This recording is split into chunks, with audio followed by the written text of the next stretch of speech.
আসসালামু আলাইকুম ওয়া রাহমাতুল্লাহি ওয়া বারাকাতুহু। সম্মানিত দর্শক শ্রোতা, আমার প্রাণপ্রিয় মুসলমান বন্ধুগণ, আপনারা জানেন যে আজকে স্বতন্ত্র ইত্যাদি মাদ্রাসার শিক্ষকরা প্রধান উপদেষ্টার কার্যালয়ে অভিমুখে স্বতন্ত্র ইত্যাদি মাদ্রাসার শিক্ষকেরা পদযাত্রা করেছিল, কিন্তু পুলিশ তাদের সুন্দর দেয় নাই। আমাদের অনেক শিক্ষককে আহত করেছেন। যে শিক্ষকরা এখন পুলিশ হাসপাতালে অনেকে ভর্তি আছে, ঢাকা মেডিকেল কলেজে ভর্তি আছে। আমরা অত্যন্ত দুঃখ এবং মর্মাহত সম্মানিত দেশবাসী, আজকে আপনাদের কাছে আমাদের নিবেদন, আজকে আমার দুঃখের কথা বলি।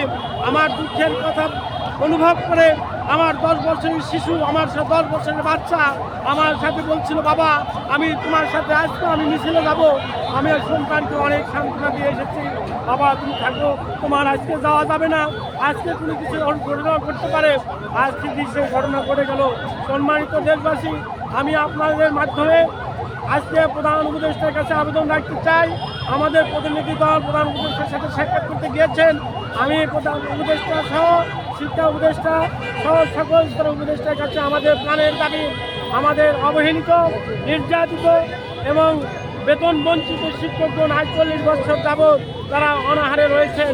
এই দাবিগুলো আমাদের পূরণ করতে হবে। আমাদের সাথে প্রাইমারি স্কুলগুলো 500 টাকা বেতন ছিল, সেই 500 টাকা বেতন আজকে প্রাইমারি স্কুল জাতীয় স্কুলে তারা বেতন পাচ্ছে। অথচ ইফতারি মাদ্রাসার শিক্ষকগণ আজকে আমরা 500 টাকা অনেকে পাই না।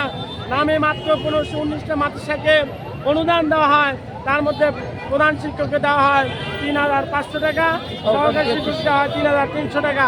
এটা একটা জাতির কাছে এই বেতন কিছুই না, একদিনে বাজার খরচ না। মানুষের আজকে আমরা জাতি গঠন করে কাজ করে যাচ্ছি। আমাদের শান্তিপূর্ণ মিছিলে লাঠি চার্জ করছে। আমাদের প্রধান উপদেষ্টার কাছে আমাদের যাইতে দিবে না।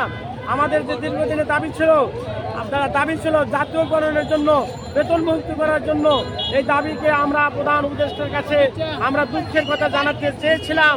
এবং আমাদের নেতৃবৃন্দ সেখানে যাওয়ার জন্য আমরা মিছিল নিয়ে যখন যাই, পুলিশ আমাদের শান্তিপূর্ণ মিছিলে তারা নির্যাতন চালায়, পানি নিক্ষেপ করে, টিয়ার সেল নিক্ষেপ করে এবং অনেক ভাইকে আহত করে, লাঠিচার্জ করে আহত করে অনেক ভাইকে হাসপাতালে ভর্তি হয়েছে অসুস্থ অবস্থা। আমার পাশে অনেক মা ভাইয়েরা পুলিশের সাথে সংঘর্ষে জড়িয়েছিলেন কিনা? না, আমরা পুলিশের সাথে কোনো সংঘর্ষে আমরা জড়ি নাই, বরঞ্চ পুলিশ আমাদেরকে বাধা প্রদান করেন। শান্তিপূর্ণ মিছিলে পুলিশ আমাদেরকে বাধা করেন। আমরা পুলিশের সাথে হস্তান্তর করি নাই, আমরা বলছি যে আমাদেরকে যেতে দেন।